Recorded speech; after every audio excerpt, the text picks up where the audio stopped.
So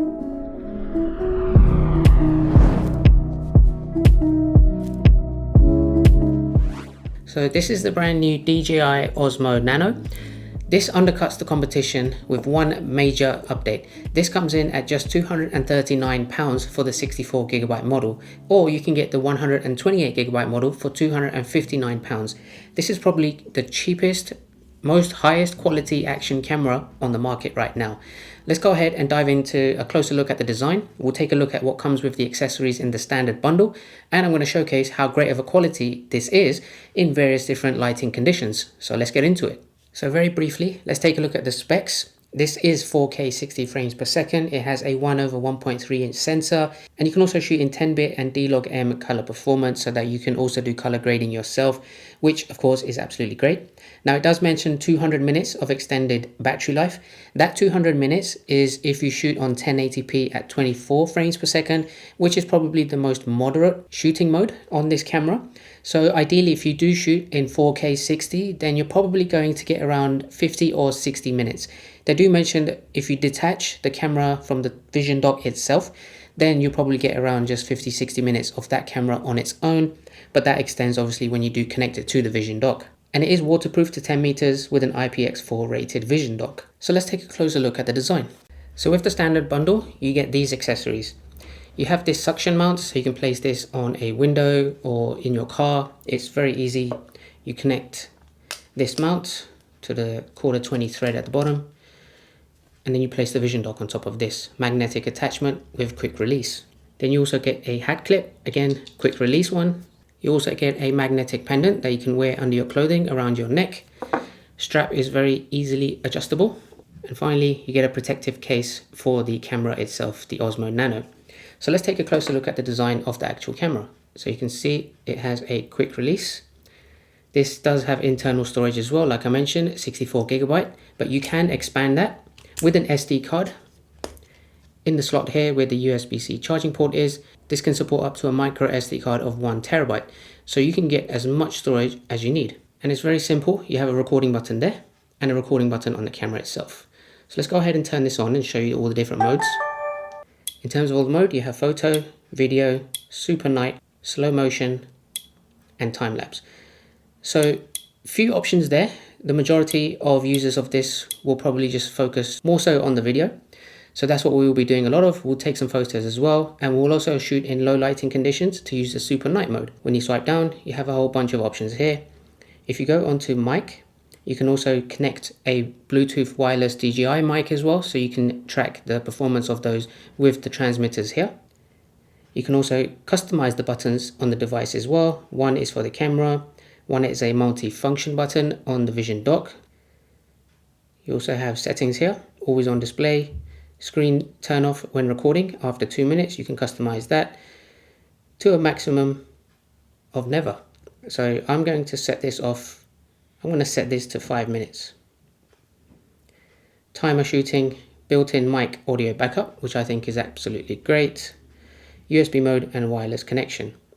Various other settings here as well. If you want to just have a look as I scroll through, I won't dive into too much detail of these. Brightness, you also have a security lock for the screen.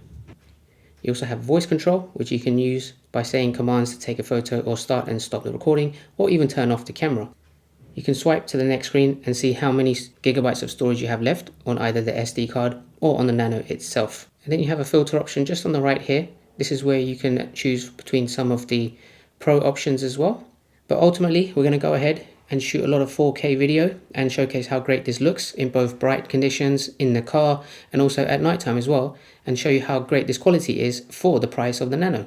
Outdoors, the DJI Osmo Nano delivers impressively clean and crisp footage without looking over-processed and with no noticeable fringing or color bleed.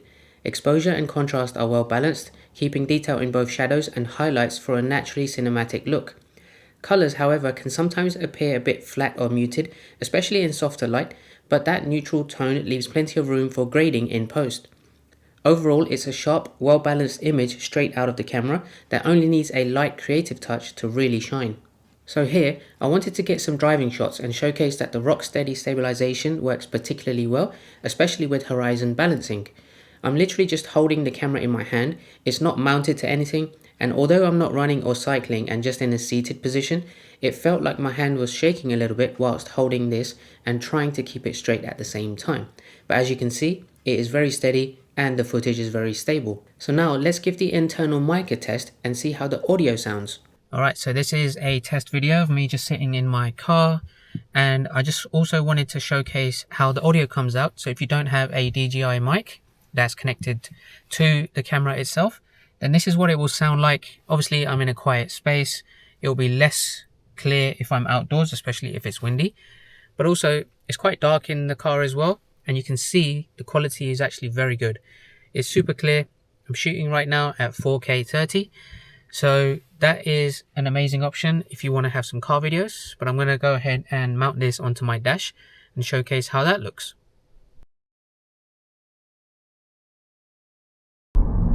So if you're using this whilst driving in the car, if the camera is about maybe 1 meter away from you, this is how the audio is going to come out. So hopefully you can hear maybe how clear it is or how distant it feels. But overall, take a look at the video quality.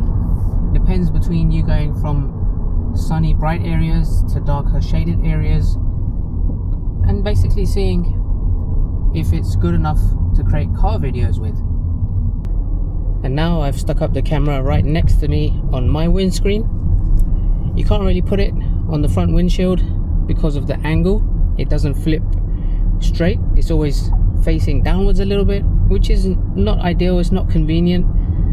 I feel like the mount that you need to attach to the suction cup needs to be a lot longer for it to be able to tilt backwards at 90 degrees, so it gives you a straight landscape shot. Unfortunately that can't do that. Maybe there might be another mount or a third-party mount that you can get to do that. But overall, if you want to use this for driving videos, it would have to be on one of the straight windows, so the driver or passenger doors. But that's how it is. Let's move on to some of the other tests. Indoors, especially in low light, the DJI Osmo Nano still manages to deliver surprisingly clear and detailed footage, maintaining sharpness even when the scene gets dim. There is, however, some fairly obvious flickering when recording bright lights against darker surroundings, which is a common challenge for compact sensors in mixed lighting. Despite that, exposure control remains fairly stable and noise is kept to a minimum, albeit you can still notice it. When you use this outdoors at nighttime, this is where you'll really quickly notice very clear degradation with visible grain across the darker areas, and the image tends to lose sharpness and detail. Movement exaggerates the softness even more, giving the footage a slightly smeared look. Overall, while it can technically capture the scene, it's not ideal for nighttime shooting. For still photography, the DJI Osmo Nano really shines. Images come out beautifully sharp with impressive detail and excellent edge-to-edge clarity, especially in daylight. Colors feel true to life, not overly saturated, but balanced and natural, which gives a professional tone to outdoor shots. Dynamic range is handled well too, keeping both the bright skies and shadowed areas visible without losing depth. Even the textures on buildings, trees, and skin tones appear well defined. But I know that most people would probably not use this type of camera for photography and would rather still use their phone. So that's the DJI Osmo Nano. Thanks for watching. Let me know in the comments down below, what do you think? Is the quality of this well worth the price? For me, I think absolutely it's a great bargain to have, great value for money. It's packed with a lot of features that you can also customize via the DJI Mimo app. And not just that, I just really like the design of it, just turning around very easily. It doesn't take up a lot of space with an expandable screen. So for me, it's a big thumbs up, and hopefully you enjoyed that video. As always, if you have any questions about this, drop them down below. And don't forget to subscribe. I've got a video coming out very soon comparing the DJI Osmo Nano with the Insta360 Go Ultra. So keep an eye out for that, and I'll catch you all next time.